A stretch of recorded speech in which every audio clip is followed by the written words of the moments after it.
Hello everybody. Today I'm going to show you how to do the leaf skip on the game Tinykin for the any percent category. The leaf skip is absolutely needed in this run, and it can be very difficult for beginners and people that are trying to figure out how this works when looking at just a run, and there isn't any clear videos on how to do it, so that's what I'm doing today. What the leaf skip will do is get you from this location up to that location early. Normally you would need the green kin to get up there, but we can do it without that, and I will show you exactly how that is right now.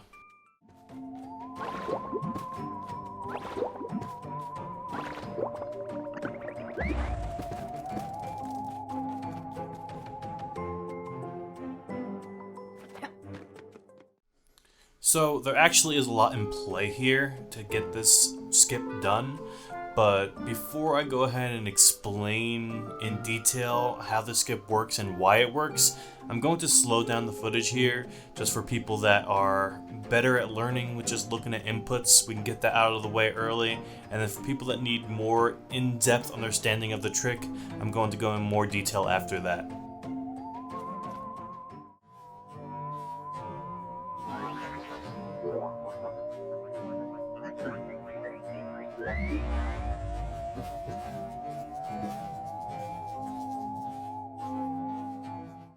Okay, so there's a few steps here that help a lot when learning this trick. We're going to go through them one by one. The first is your positioning. You kind of want to be down on the bottom left corner of the leaf, not too far down and not too far up. Just kind of hanging off a little bit, kind of on the edge. That's going to be the best place for you to be set up for this trick. Okay, so the next step in understanding this trick is getting the correct camera angle, and it's actually really important because depending on how you set up your camera is how you're going to have to change your inputs to get the perfect launch. So I set up my camera like this because it makes it really easy for me to use a down input on my analog stick to an up input on my analog stick. Obviously there is a little bit of a difference in how you flick your stick, and you will learn that when I explain why we are positioned the way we are.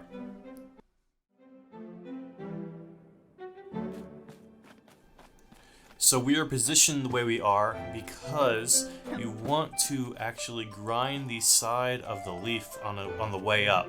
I know when the trick is done, it's very hard to see that that's actually what's happening, but by knowing this, you also realize that the first input that you make on that controller is very important, and that is the analog stick. And this is exactly why I said the camera position really matters, because depending on what way you're facing would be where you want to flick first with that joystick. So you want to flick towards the edge of the leaf, kind of like you're just going to grind up the side of the leaf, and then once that is done and you're getting that grind motion, then you know that you are doing the beginning of the trick correctly.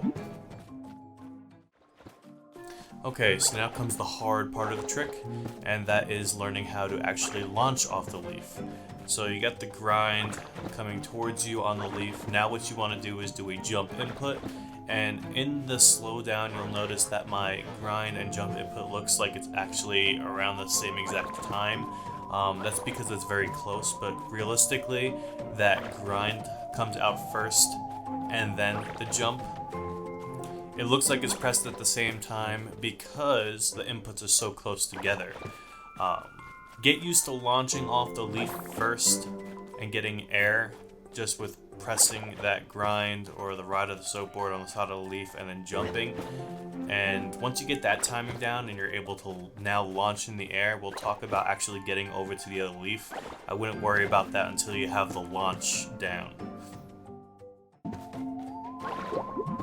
Okay, and finally the last step is getting over to the leaf, and really there's a couple things that you need to know when doing this, and the main thing is your analog stick opposite input, which is going to be aimed towards that leaf as soon as you launch off of the leaf. And you're going to start getting to a point where you're preemptively doing this, and using your joystick in the opposite direction right after launching, because you want to do it as soon as you launch. What that's going to do is not only get you more height, but it's going to get you moving towards the leaf sooner. And then the last part really is understanding how to get higher and get there sooner, and then using the whistle just to get a little bit more air time to get onto that leaf.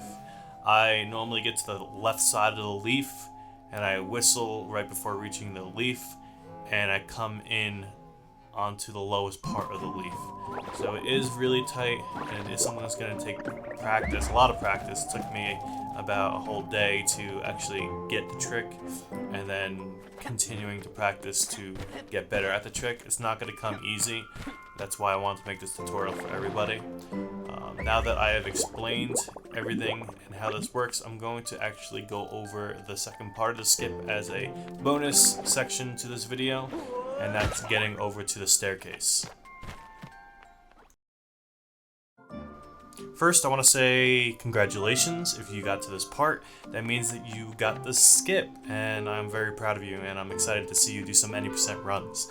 Anyway, this next section is actually really easy, a lot easier than the leaf skip, so you should be happy to hear that the hard part is over with. So the hardest part about this trick is really just understanding when that fall animation starts and avoiding that fall animation, because once you hit that fall animation, it's over. You're gonna fall. And I suggest falling all the way down, taking your death, because that will respawn you back up to the book to practice or to continue your run. Otherwise, you're going to have to reset. So the order of operations for this is to just grind the side of the book, jump, go as far as you can before hitting that fall animation, using your whistle to extend the airborne time, and then letting go of the board and using your bubble. You can get over to the staircase with about 3 pulses of your bubble. If you get really good at it, you can get over with 2 pulses, which tells you that there's a lot of room and a big window to actually get this trick done. Let me go ahead and show you how that's done in both 3 pulses and 2 pulses. I'll even slow down the video like I did with the other trick in case that's what you need, and then we're good to go from there.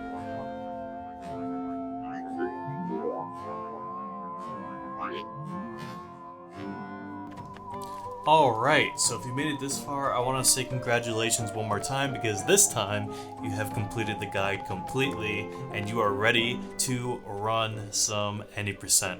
I am so excited, and I'm glad that I was the one that was able to get you to that point. So thank you so much for watching, and hopefully I see you guys in the future. I will be recording and streaming some more videos from Tinykin, specifically doing some runs on my Twitch channel. The reason why I'm running this game right now, and just to give you some backstory of how I got here, is I do a speedrun randomizer series on my Twitch, and I let a randomizer choose which game I'm going to speedrun next. So happens to be Tinykin that came up, and I'm excited that this was the game because, I mean, look at it. The game's awesome. The art style, the gameplay, everything about this game, and Pikmin inspired. It's just perfect for speedrunning. So you can go ahead and catch me on Twitch doing some runs, and if I'm not doing runs of Tinykin, that probably means I got a world record at some point, and I did the next game in my speedrun randomizer series. So yeah, we're gonna jump from game to game. It's gonna be a good time. Hopefully I see you guys over there. Once again, thank you so much for watching, and I will see you guys next time.